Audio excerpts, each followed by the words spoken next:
When you come to a crossroad and run into the winner and the quitter in you, listen to the winner. The quitter will never take you down the road you want to travel. I believe we all have a winner in us. There is a winner inside of you. Sometimes we just have been around negativity for way too long, developed the mindset of a winner. The truth is, most people give up on their dream. Most people give up on their dream to live the average lifestyle. But it really doesn't matter what most people do. What do you do? Because you are different. You will never give up on your dream. You will never not listen to the average. You will always listen to the winner in you. You will believe in yourself when no one else does. You will believe in yourself when you have no reason to believe, and you will never, ever quit. I know some of you are going through a rough time right now. Some of you are going through the fight of your life, fighting for your future, fighting for your career, fighting for your family. Some of you are fighting for your life. And I'm telling you, don't quit. Do not give in. I know life can be tough. I know life can wear you down. But if you just stick it out, even if you don't get the result you will find, the character you show will be your reward. The fighting spirit you develop will be the reward, and it will serve you well for the rest of your life. Fight for what you want now, or fight against what you don't want later. You choose. Don't you dare quit. Don't you dare settle. Don't you dare get back down. Not today or any other day. When the tough moments come, never forget you are in that moment writing your own legacy. In that tough moment, you are setting the standard for your character.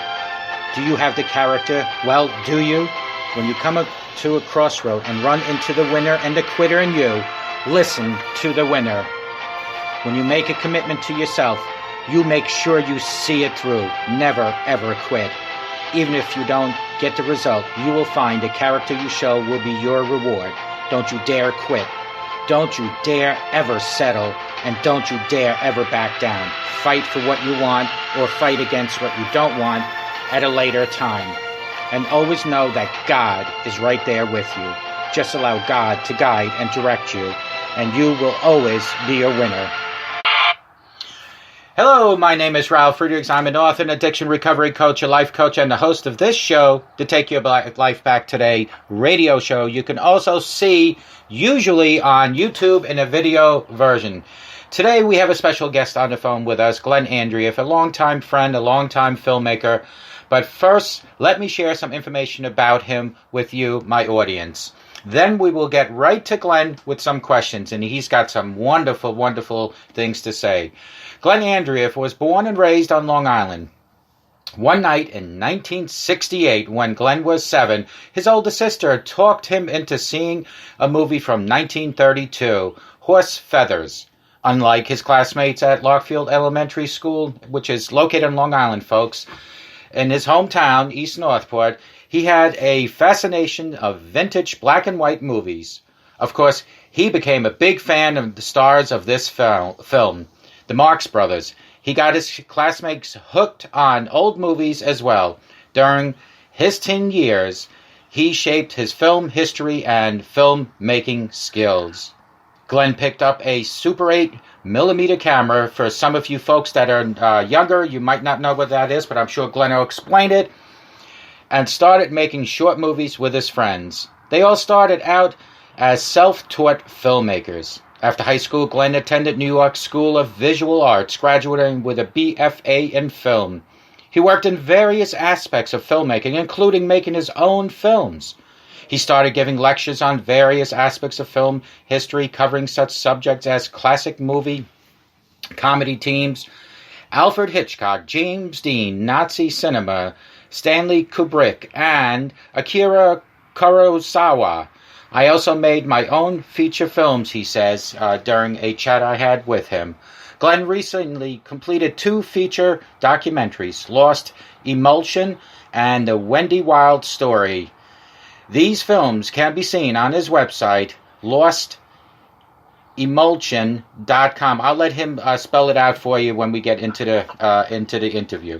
Glenn says that making films requires a lot of faith and trust yourself, your associates, and God. Amen to that, Glenn. Glenn says you don't exactly need to read a psalm every time you make a film, but to understand things through no fault of your own can work against you. Technical issues, the weather, personality, and ego clashes.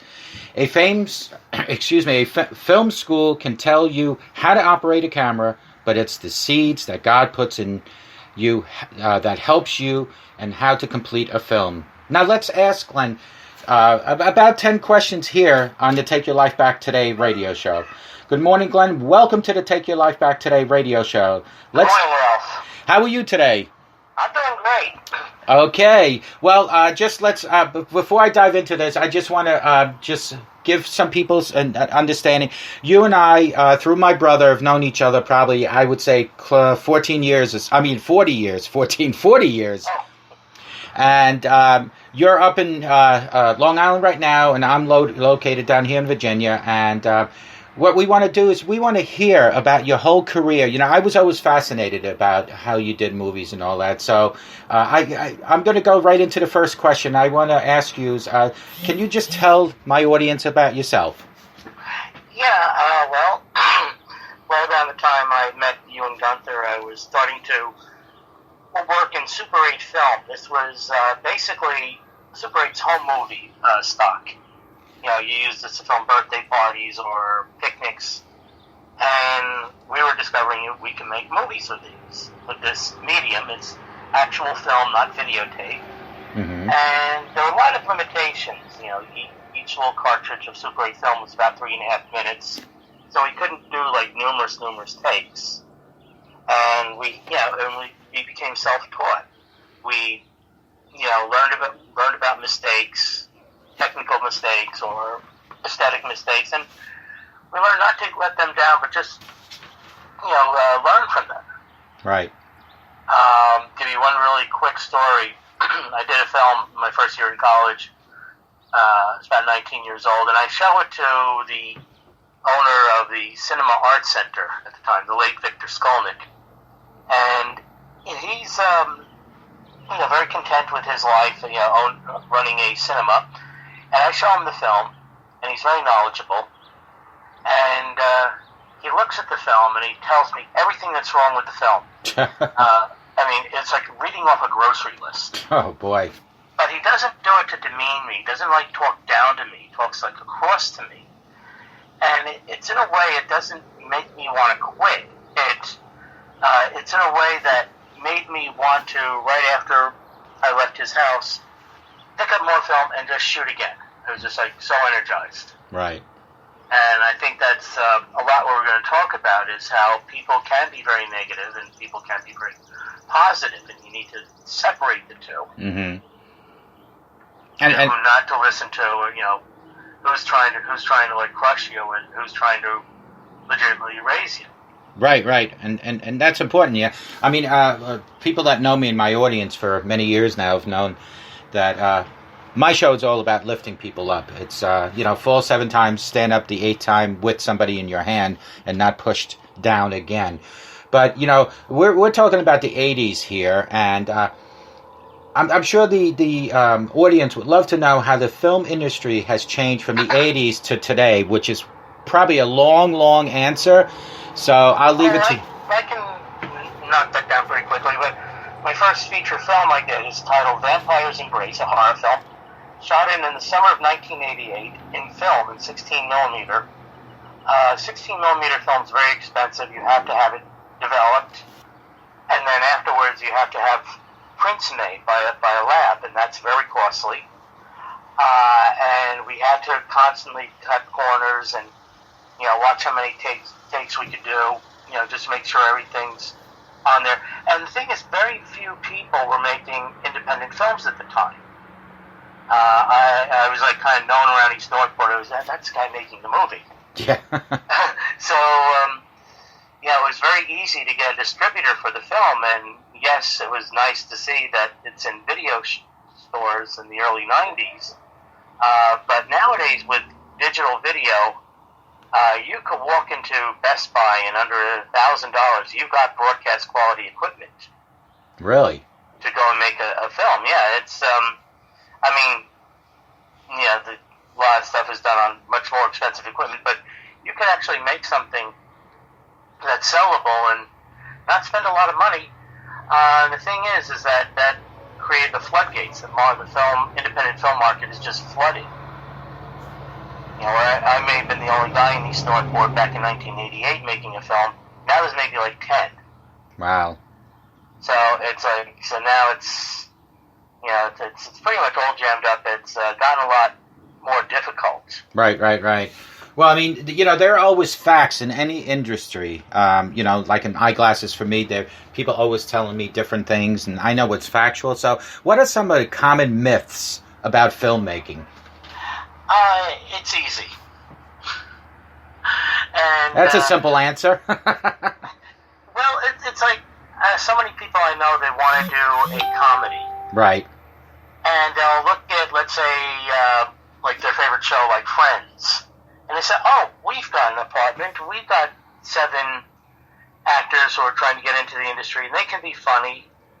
And it generally doesn't work because you figure like something like Friends, all those actors like Jennifer Aniston and all of them, they really know timing. It's all in the comic timing. And they rehearse this. They each show that's rehearsed numerous times. And it really is. Like it's this very precision timing that looks easy on the screen. Right. But, you know, there's a lot of hard work, and that's what I think is the one thing, is that it's easy. Now, I don't mean to deter anybody who wants to make a film. I mean, you just have to keep on trying. And, yeah, the same thing with anything else. Like, I remember people saying, why don't you shoot a chase scene, like in The Bourne Identity, you know, one of those elaborate car chases. Mm-hmm. It looks easy, it looks like a lot of fun, but there's, you know, so many logistics involved. Right. You know, and the one thing filmmaker Edward Burns said, you know, who did The Brothers McMullen, he said, you know, don't worry about your car chase scene. Your car chase scene's not going to, you know, compete with Hollywood. It's not going to compare. Just tell a good story. Mm-hmm. So, like I said, it is work, but it's good work. Well, I mean, you know, I'm really big on always telling people never, ever, ever to give up. Did I say ever enough? Never, ever give up. But what are the common reasons why people are failing or giving up in your industry? I think it's a lot of it is, you know, they're expecting it's easy. Yeah, they may have read about a filmmaker like Quentin Tarantino, whose very first film, Reservoir Dogs, becomes this, like, you know, industry favorite. You know, becomes a big hit. You know, the second film becomes even a bigger hit, Pulp Fiction. It may not happen that way. It's, you know, you may fail the first time. A very good example is Stanley Kubrick. His first film is, you know, has a lot of problems with it, did not make any money, but he went ahead and made a second film. So a lot of people just use that first film, that first failure, as an excuse. Oh, I just got to get out of it. I mean, use that as a learning experience. Okay, what went wrong? I won't do it again, but what went right with that film? A lot of things had to have gone right. So you use that to make film number 2 better, and then make film number 3 better. Right. So it's a stepping stone process. Always look at the glass half full, not half empty, right? Right. I mean, it's like the first 2 Kubrick films are just, they're kind of a chore to sit through nowadays. But you figure, here's the man who came to do 2001 Space Odyssey. Right. Just 13 years later. Right. So, and like I said, you know, rejection. One of the sad things about the screenwriting end of the film is you take a screenplay to a screenplay like festival. They have festivals just for screenplays. And it has to go through readers' departments. And the reader department is generally filled with people who are very negative. They give it up on themselves as screenwriters. So they look at anybody else who might be doing a better screenplay than them with animosity. So they'll pick on things, non-existent things in the screenplay and say, "Oh, this is terrible. This is, just throw this in the trash." And a lot of people just take that rejection to heart. Right. And it just kind of goes to that way. But like any negativity, people always put in roadblocks in any industry. What about in your industry? What about some roadblocks for the folks just starting in your business? I mean, you've been doing this forever. I mean, over 40 years now. But what about that kid that's just a senior in high school that wants to be like you, Glenn, as far as filmmaking? What do you recommend, and what are some of the roadblocks? Well, I'd say the roadblocks are, again, the negativity. I'll give you a good example of a friend of ours, Gunther actually knows him. He doesn't really have faith in himself, but he wants to write a screenplay, and he wants to write screenplays for me. And every time I have an idea for a film, he completely tears it apart. And he says, "Oh no, you don't know." And he actually said things like, "You don't know how to write a screenplay. Just let me do it." That's very encouraging. Okay, and he works at pretty much almost like a real minimum wage job. Right. He's very, very unhappy with himself. But I managed, I'm trying to brag, I managed to tell an idea of a film I had to a recently departed writer, Bud Schulberg. Bud Schulberg, he wrote the screenplay for On the Waterfront and A Face in the Crowd, very famous films. Mm-hmm. Very established writer. And he's listening to my idea, and he says, "That's good. That can really work, but you have an unhappy ending. If you make that, try making that a happy ending and see what happens." Right. And that's encouraging. And I tried that, and he's absolutely right. Now, he didn't insult me. He didn't berate me like, "Oh, you don't know how to write." And I've always noticed that the people who are comfortable with themselves, who are have faith in themselves, they're the ones who are going to encourage you, and it's going to be not with any insults or suggestions. Just give up. They'll be, how to make this a better product. Right. Well, it's constructive criticism, and you know what? When you don't feel threatened by another person, you're able to show some sort of criticism to benefit that person that you're giving that criticism to, and it's not to hurt them. But what support or reasons are available for filmmakers? In other words, can a person that's in high school that's doing very well right now with filmmaking, can that person get some sort of scholarship? Are there any funds that are out there to help new filmmakers? Yeah, go ahead.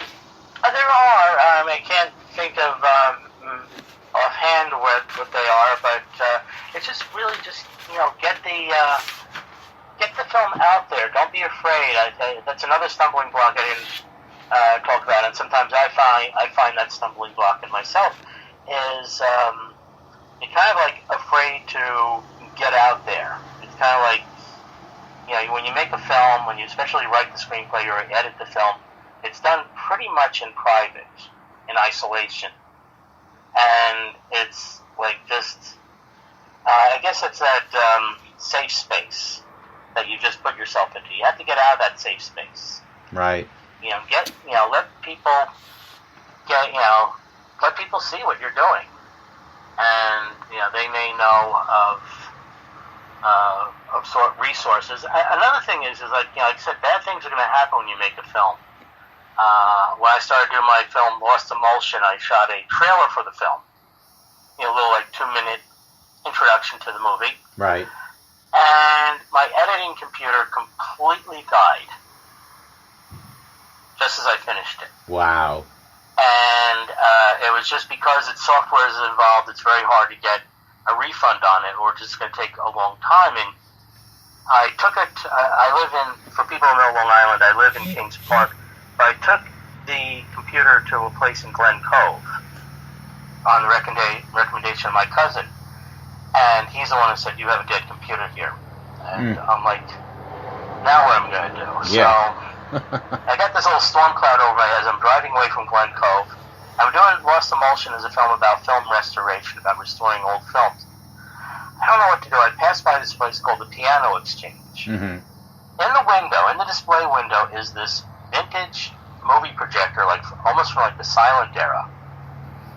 Wow. And I'm like, what is he doing with that? Who's this guy? Yeah. So I pull the car over and I go in and introduce myself. I talk to the man who has a large film collection, as well as also with a lot of wonderful pianos, and he becomes part of the film.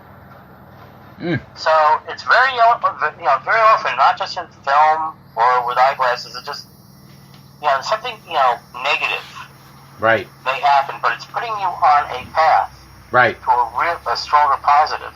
And you're absolutely right, and I'm not sure if you listen to my show each and every day, but I promote my higher power, God, each and every day, because honestly, without the guidance and the direction that I get from God, I wouldn't be where I am right now. Matter of fact, I probably would be dead. So, talking about negative, right?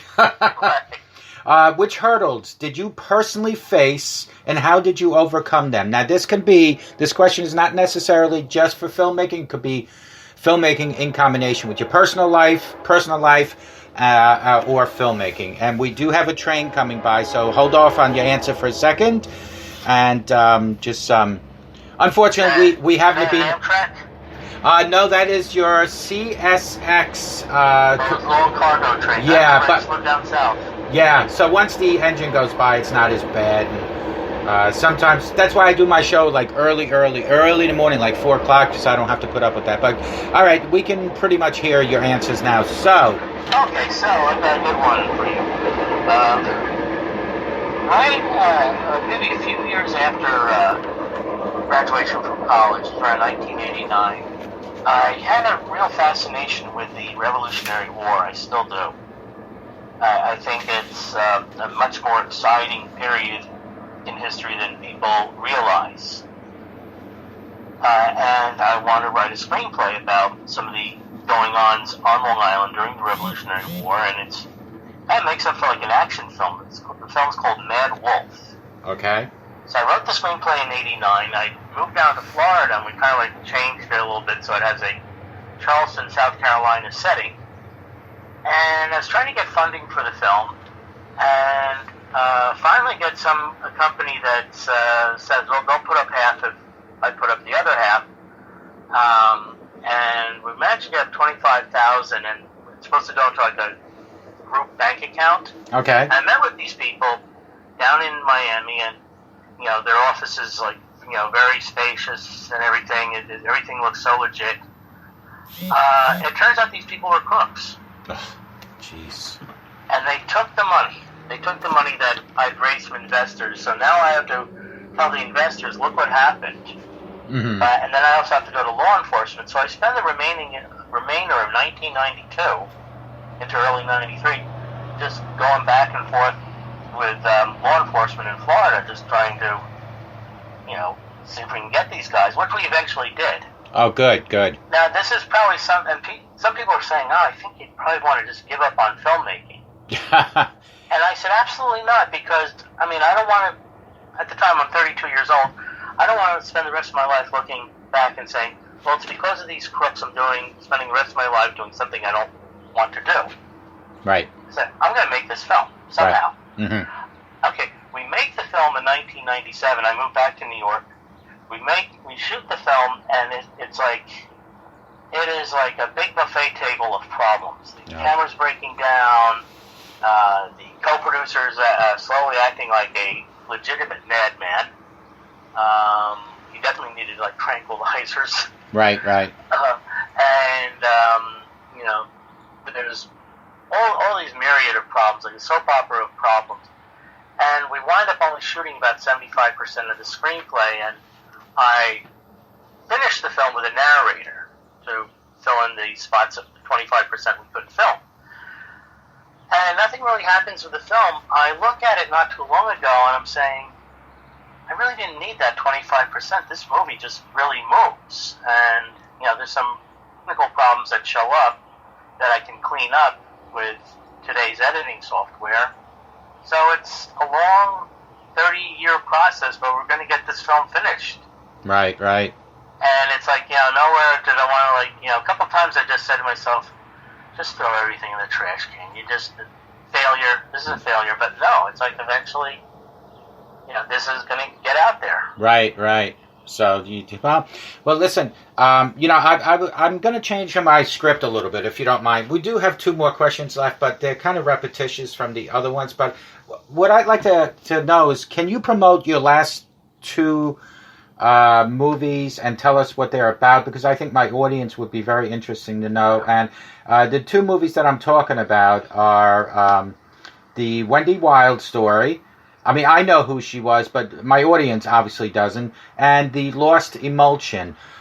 Would you prefer me asking those 2 other questions? But I think we kind of covered pretty much. Okay, no, that's fine. As long as I can maybe very quickly squeeze in the last 3. The film number 3 is The Make-Believers. Go ahead.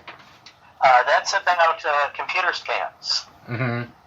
And again, that came from something negative. Somebody got into my bank account back about 10 years ago online. And I'm noticing all these like crazy purchases on my card. Mm-hmm. So I got the bank to take care of it, and I said, you know what, this is like, terrible. I was a victim. I might make a film about me being a victim, like, tell people how to avoid being a victim on a computer. Right. And that's what the whole documentary is. Mm-hmm. And it's done in a very comical way. So it's it's very entertaining, and it's even though the film is 10 years old, the scams have not changed. No, of course not. And how long is the movie? And the movie's about 70 minutes. 7-0? Okay. Mm-hmm. 7-0, yeah. And then Lost Emulsion, it's about lost films. You realize about maybe 80% of all films made before World War II are missing. They were either purposely destroyed because they were on a very volatile nitrate film base that could catch fire very easily, or there were lab fires where these films disintegrated. And it's all the efforts, including with the Library of Congress nearby to you at Culpeper, Virginia, where they're looking to restore and save what's left. Right. And there's just a lot of fascinating films.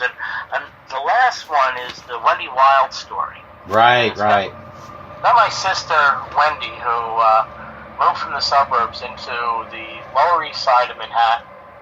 And she became a sort of a rock icon in the area, and worked very much as an artist. And she was diagnosed with cancer, which eventually took her life. But she never let that. She never played the victim card. She always, just kept on performing until the very end. Mm-hmm.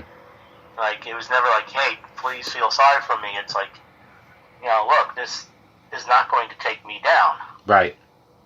And so those are the last 3 films. They can be found on my website. I'll spell it out. Yeah, carefully. Please do. I couldn't even. Now I can pronounce it. Now that we talked, lostemulsion.com. But go ahead. Yeah, people often think Lost Emotion. Yeah. So it's LOST, Lost Emulsion, as in film, EMULSION. And there's a link to all the films, most of the films I've made.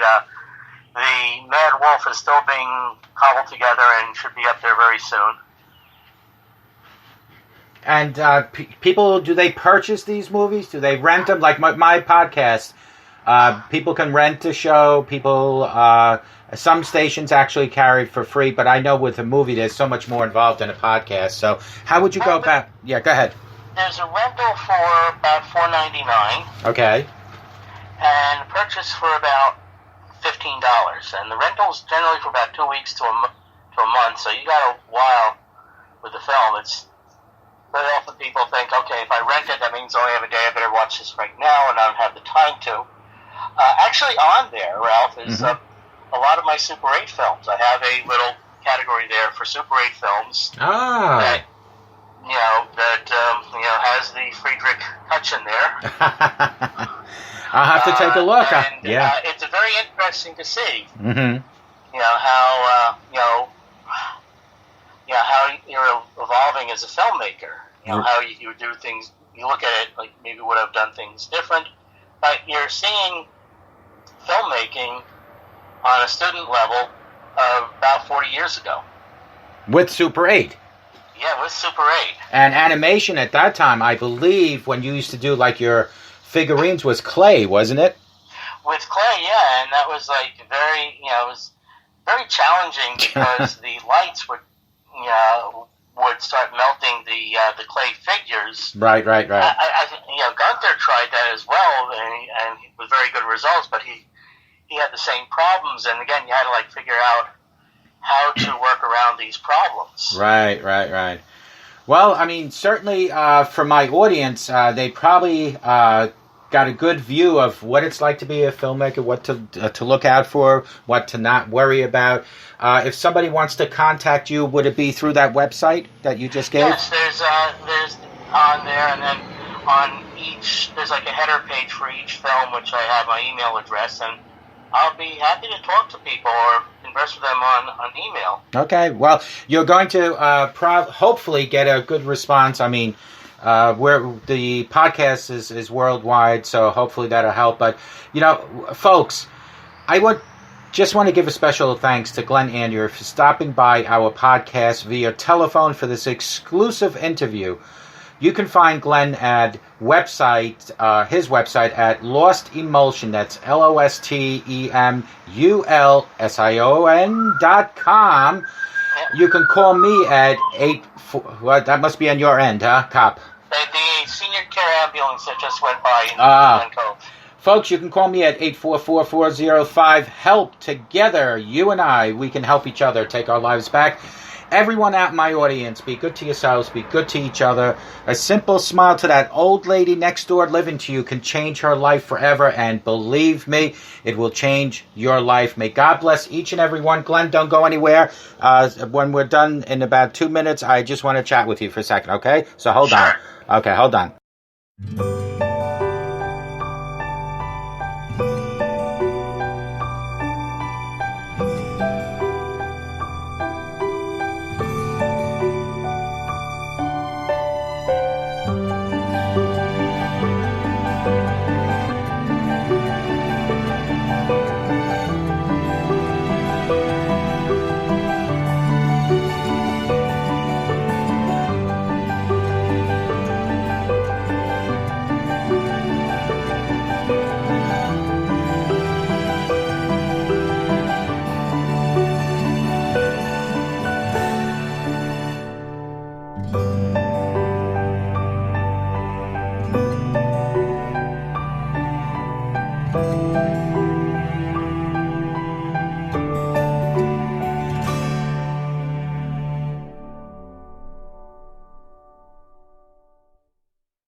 Glenn, you didn't get a chance to say goodbye, so you're back on the air for a second. Go ahead and say goodbye. Any closing remarks? Well, like I said, just don't give up. And very often the small negative leads to a very big positive. That's good advice. That's definitely good advice. We are going to now officially close this show. My audience, please stay seated for 2 seconds. Glenn, I'll be right back.